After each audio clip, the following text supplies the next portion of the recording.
Gracias por acompañarme en otro sermón. Este sermón es una traducción de mi sermón de los domingos al español. Y específicamente estamos lidiando con esta serie titulada Iglesia, basado en Hechos capítulo 2, donde menciona estas características que tenía la iglesia. Y la semana pasada hablamos de la característica de que es un pueblo de la palabra, de las escrituras. Y hoy queremos hablar específicamente que la iglesia es un pueblo de oración, basado en Primera de Tesalonicenses, capítulo 5, versos 16 al 18. Dice: estén siempre alegres, oren sin cesar, den gracias a Dios en toda situación, porque esta es su voluntad para ustedes en Cristo Jesús. Señor, gracias por tu palabra. Háblanos y ministranos en el nombre de Jesús. Amén. En esta serie, hoy queremos enfocarnos en un pueblo de oración. Esta es una práctica que define y describe lo que es la iglesia. La iglesia es un pueblo de oración. La semana pasada yo les conté brevemente cómo fue que adquirí mi primera Biblia y cómo fue que aprendí a encontrarme con la palabra de Dios. Yo quiero hablarles brevemente cómo fue que yo aprendí a orar. Si recuerdan, la semana pasada yo le pregunté a mi mentor: oye, ¿cómo me acerco a Dios? El mentor me dijo: ora y lee la palabra. Y hoy quiero compartirles cómo fue que él me enseñó a orar. Yo le pregunté a mi mentor: oye, ¿cómo yo puedo orar? ¿Qué puedo hacer para acercarme a Dios? Una persona normal pensaría que me enseñaría una oración de la Biblia, o me enseñaría el Padre Nuestro, o cualquier otra oración de la tradición cristiana. Pero no fue así. Él me dio unas instrucciones específicas y me dijo: ve al servicio de oración, que son los martes a las 7 p.m. Y luego me preguntó: ¿tú conoces al hermano Orlando? Sí. Haz lo que él hace durante ese servicio. Número 3, me dijo: ve y escucha su oración. Y número 4, me dijo: imita su oración. Vino el martes, fui a la iglesia, estaba buscando al hermano Orlando, ya él estaba en el altar. Me arrodillé al lado de él, muy pegadito de él, para escuchar su oración. Yo pensé que él se iba a tardar algunos 5 a 25 minutos. Pasaron 5, 10, 15, 20, 25... 30 minutos pasaron y Orlando no terminaba de orar. Y yo decía en mi mente: ¿cuándo vas a terminar de orar? Pasó 1 hora y 15 minutos y él terminó su oración. Luego regresé donde mi mentor y le dije: hice lo que me dijiste. Y me pregunta: ¿cómo te fue? Me fue bien. Él me dijo: vas a hacer lo mismo todas las semanas hasta que aprendas a orar. Después de esta experiencia, yo puedo resumir cómo se aprende a orar en 3 pasos, para que usted no tenga que pasar lo mismo que yo pasé. Número 1, ora. Número 2, ora. Número 3, ora. No hay otra manera en la cual podamos aprender a orar. La oración no es algo que aprendemos en la escuela. La oración es algo que tenemos que aprender en la práctica. La oración no es acerca de saberme todos los versículos bíblicos de la Biblia acerca de la oración, o simplemente conocer teología, la teología de la oración. La oración se trata de práctica. Y si no la practicamos, entonces estamos errados. Estamos perdiendo el propósito, la esencia de lo que es la oración. Así que, ¿cómo aprendemos a orar? Orando. En otras palabras, practicando la oración. La iglesia somos un pueblo de oración y reconocemos el poder que tiene la oración para conectarnos con Dios y también para transformar nuestras vidas. Y nos debemos preguntar entonces: ¿qué es oración? Una definición básica de lo que es oración sería una conversación con Dios. Una conversación con el Dios del cielo, y está dirigida esa conversación a ese Dios. Así que es la comunicación de los seres humanos con Dios. Y sabemos que esa comunicación viene a través de la palabra, a través del Espíritu que está en nosotros y a través del Dios Todopoderoso que nos ayuda en medio del proceso de la oración. Así que para los cristianos es primeramente la manera en la que nos comunicamos con Dios a través del nombre poderoso de Cristo Jesús, que nos abrió acceso a nuestro Dios, nuestro Señor y a nuestro Redentor. Podemos decir entonces que la oración es una conversación, pero también es una comunión, porque es una relación en la cual entramos con Dios, nuestro Señor y Creador. Cuando hablamos de la oración en la Biblia, podemos ver que hay alrededor de 650 oraciones en toda la Biblia y que aproximadamente 450 respuestas a esas oraciones. Jesús oró por más de 25, en más de 25 ocasiones se registra que Jesús en su ministerio terrenal estaba orando. Pablo en sus epístolas, en sus escritos, menciona la palabra oración, orar, o cualquier derivación de esa palabra por más de 41 ocasiones en los escritos de él. Y en general, en la Biblia podemos notar que hay más de 9 tipos de oraciones. Para mencionar algunos, hay oraciones de fe, oraciones de perdón, oraciones de acción de gracias, oraciones de adoración, oraciones de consagración, oraciones de intercesión, para mencionar algunos. Así que podemos ver que la Biblia, el tema de la oración es central. Richard Foster, en su libro Celebrando las Disciplinas Espirituales, menciona que la oración nos catapulta a la frontera del mundo espiritual y que la oración es, de todas las disciplinas espirituales, la oración es central porque es la que nos pone en el lugar correcto para tener una comunión y una comunicación con nuestro Padre Celestial. Orar es cambiar. La oración es la venida principal que Dios utiliza para transformarnos como seres humanos. Y unas personas que están en constante oración son personas que están en constante transformación. Así que una iglesia en constante oración es una iglesia en constante transformación.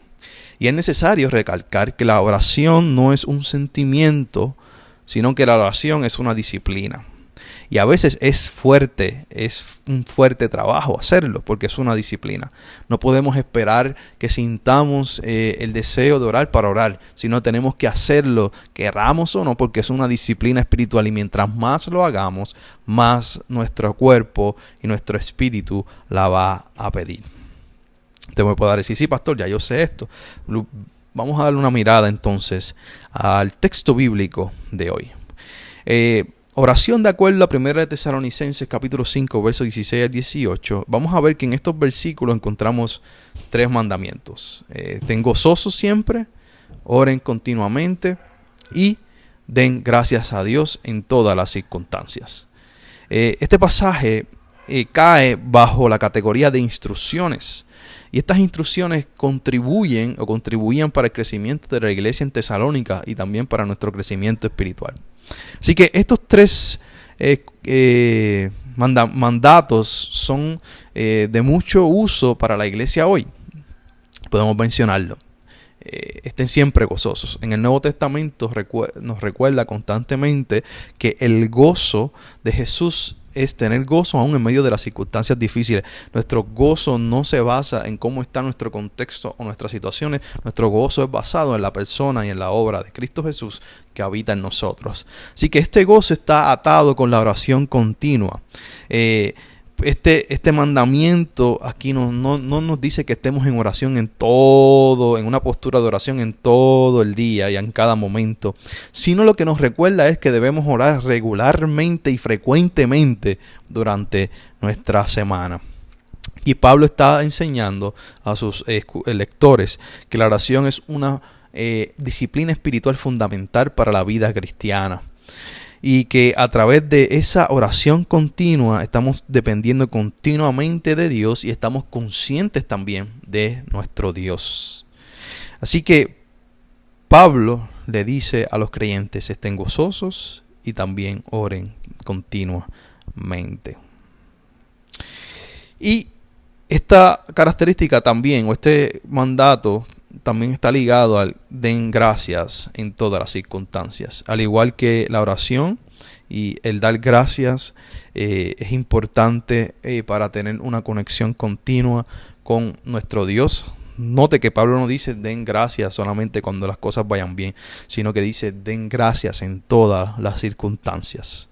Así que esta fórmula de gozo, oración y gracia es una fórmula que la podemos encontrar en otros escritos de Pablo. Y podemos ver que estos tres no son solamente buenas ideas, sino que son las ideas de Dios para el pueblo cristiano. Y deben ser marcas de una vida cristiana. Esto es lo que significa que los seguidores de Jesús deben estar en un gozo continuo, en una vida de oración continua y ser agradecidos con Dios por lo que Él ha hecho y lo que hará a través de ello. Entonces, oración es una constante, la vida cristiana debe ser una constante, por eso es que decimos que somos un pueblo de oración.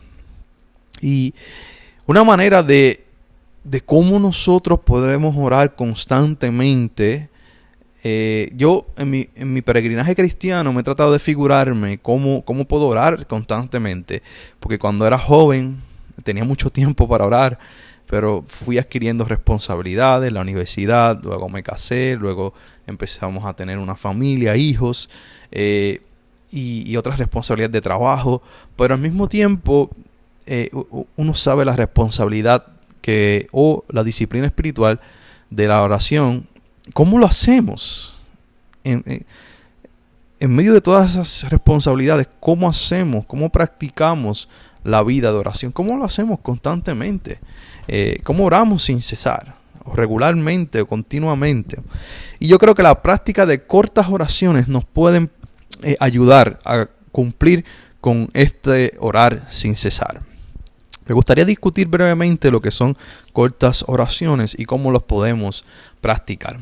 Cuando hablamos de disciplinas espirituales, la búsqueda de Dios, tenemos que apelar sin lugar a duda a los padres y madres del desierto. Y para los padres y madres del desierto, la oración continua era su aspiración, era lo que ellos querían estar delante de la presencia de Dios y estar en una unión constante con Dios. Y este versículo de 1 Tesalonicenses 5:17, orar sin cesar, ellos lo hicieron su ideal. Y luego esto pasa a los monjes y a las monjas, donde ellos y ellas describen que esta es su meta, llegar a esa vida de orar sin cesar. Entonces, y la manera en que ellos alcanzaron y han desarrollado un método para orar sin cesar es a través de las oraciones cortas. Ellos encontraron y ellas que las oraciones cortas les permiten a ellos y ellas alcanzar ese punto de orar sin cesar. Agustín llama a estas oraciones cortas oraciones como las de una flecha. Son cortas pero son precisas y hacen lo que tienen que hacer. Y cuando hablamos de oraciones cortas y exploramos el texto bíblico, vamos a ver que desde el Antiguo hasta el Nuevo Testamento hay una variedad de oraciones cortas. En el Antiguo Testamento está lleno de oraciones cortas, especialmente en el libro de los Salmos. En el Salmo 136, por su misericordia dura para siempre. Salmo 70. Dios, ven a mi asistencia. Y si entramos más al Nuevo Testamento, específicamente en el Evangelio de Lucas, está lleno de oraciones cortas. Por ejemplo, cuando están los 10 leprosos en Lucas 17:13, que dice, Jesús, Maestro, ten misericordia de mí. También en Lucas 18:19, el hombre ciego que está en Jericó le dice, Hijo de David, ten misericordia de mí. Y uno de los ladrones que está al lado de Jesús, en Lucas 23:42, dice, Jesús, recuérdame cuando entres en tu reino. Cuando hablamos del recolector de los taxes, en Lucas 18:13 dice, oh Dios, ten misericordia de mí, pecador. Si notamos, todas estas fueron oraciones cortas y fueron hechas específicamente a Jesús. Y Jesús fue movido por estas oraciones cortas. Y estas oraciones cortas recibieron respuestas. Algunos biblistas hablan de que el Padre Nuestro que Jesús le enseñó a sus discípulos es una serie de oraciones cortas. Padre Nuestro que estás en los cielos, una oración corta. Santificado sea tu nombre, otra oración corta. Venga a nosotros tu reino, otra oración corta. Entonces, las oraciones cortas son poderosas también. Y especialmente estas oraciones cortas son poderosas si nuestro corazón está detrás de esta oración, de estas oraciones cortas. Si está todo nuestro corazón y toda nuestra fuerza y nuestro empeño, entonces estas oraciones podemos hacerlas con mucha fe y con mucha seguridad. Después de esos primeros apóstoles de la era del Nuevo Testamento, vamos a encontrar que también la iglesia primitiva, después de la iglesia primitiva, los discípulos de los apóstoles, vemos que también ellos cultivaron lo que son las oraciones cortas y era su método preferido para orar sin cesar, oraciones cortas. Y cristianos desarrollaron fórmulas y oraciones cortas para ellos y ellas repetir mientras trabajaban, comían o hacían alguna otra tarea. Las oraciones cortas nos ayudan a centrarnos en Dios y esto nos ayuda a tener ese silencio interior que necesitamos y a centrarnos en nuestro Creador y en esa unión que tenemos que anhelamos nosotros con Él. La idea de una oración continua ha sido perdida, no ha sido perdida a través de los años, sino hoy muchos cristianos también practican lo que son las oraciones cortas. Hoy podemos tener gran libertad de escoger diferentes oraciones cortas y usted puede escoger quizás una oración que escuchó, un pedacito de una alabanza que escuchó, algo que le llamó la atención en su devocional, un pasaje bíblico. Usted puede escoger cualquier tipo de oración corta. El punto es que usted conecte con Dios y que usted la pueda repetir durante todo el día para que satisfaga su necesidad espiritual y al mismo tiempo usted pueda conectar con Dios y orar y pueda llegar a ese punto de orar sin cesar. Entonces la pregunta es, ¿cómo escojo una oración corta? Bueno, debe escoger una oración que lo satisfaga personalmente. Esa necesidad espiritual, eso que usted está buscando en su espiritualidad, debe marchar o debe ser, marchar o parear su necesidad del momento. Eso es lo primero. Lo segundo, debe ser compatible con su crecimiento espiritual. Número 3, debe enfatizar adoración, amor, sanidad y redención. Y número 4, puede ser que usted escoja un verso bíblico, una oración de la tradición cristiana, una oración de otra persona, o usted puede crear su propia oración. Aquí les voy a dejar algunos ejemplos de oraciones cortas que encontramos a través de la Biblia, como la palabra Maranata, que significa ven Jesús, o Jesús, mi sanador, hazme completo, o todo mi ser alabe a Dios. O otra oración corta es, Señor, que no se haga mi voluntad, sino tu voluntad. O Señor Jesús, ten misericordia de mí. Una oración corta que yo que escribí y que la utilizo durante mi devocional o mi vida espiritual y que me ha acompañado durante muchos años. Es una oración muy sencilla y es: Señor, sin ti nada soy, sin ti nada puedo hacer. Señor, sin ti nada soy, sin ti nada puedo hacer.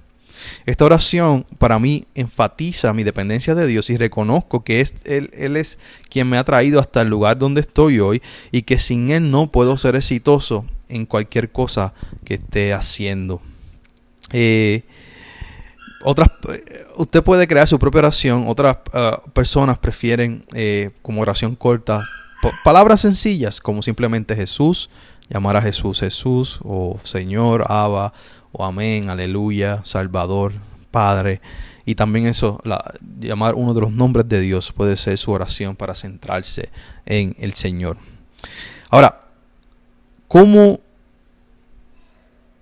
¿Dónde yo puedo decir una oración corta? Lo bueno de las oraciones cortas es que usted la puede decir mientras camina, mientras maneja, mientras espera en una oficina, mientras se cambia de ropa, mientras hace algún trabajo manual o en cualquier otra situación. Usted puede detener su vida y hacer una oración corta. Me gustaría que esta semana usted creara su oración corta y que la compartiera aquí en los comentarios. Si somos personas de oración, debemos practicar entonces lo que es la oración. Si somos personas de oración, debemos pasar tiempo orando por nosotros y por los demás. Si somos personas de oración, tenemos que orar todos los días. Quiero concluir.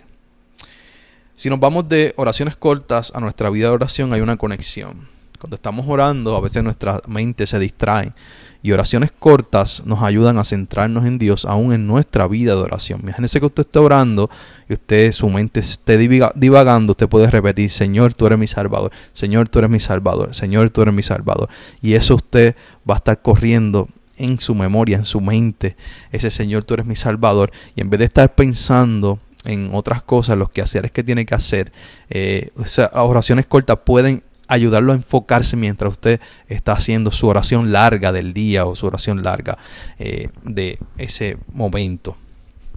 Así que las oraciones cortas son importantes porque se hacen parte de nosotros. Y cuando usted las ha repetido tanto durante el día, semanas y meses, va a ver que su subconsciente va a estar repitiendo esa oración y se convierte parte de su espiritualidad y de quien usted es. La oración corta lo que intenta es despertar nuestro corazón y que podamos estar atentos a nuestro Dios y estar sensible a lo que el Espíritu está haciendo alrededor de nosotros. Imagínense que usted esté en un día muy ocupado de trabajo, usted se detiene y dice: Señor, te alabo, tú eres mi Dios y mi Salvador. Y vuelve a su tarea. Pero usted está consciente de que usted vive y existe por Él y para Él. Nosotros no somos gente de oraciones de emergencia, somos gente de vidas de oración. Hay personas que viven de que solamente oran cuando hay una emergencia, una situación difícil, pero nosotros debemos como creyentes vivir una vida de oración de todos los días, hermanos y hermanas. Me gustaría que te preguntes esta semana, seriamente y honestamente, ¿cómo está mi vida de oración? Pregúntatelo en esta semana. Y para la práctica de esta semana me gustaría que crearas o escogieras una oración corta para la semana. Y luego que la crees o la escojas, la compartas con alguien más en esta semana. Ayúdanos, Dios, a hacer tu voluntad. Y ayúdanos a ser gente, una comunidad, un pueblo de oración. Que nuestras oraciones cortas en esta semana sean inspiradas por tu Espíritu. En el nombre de Jesús. Amén.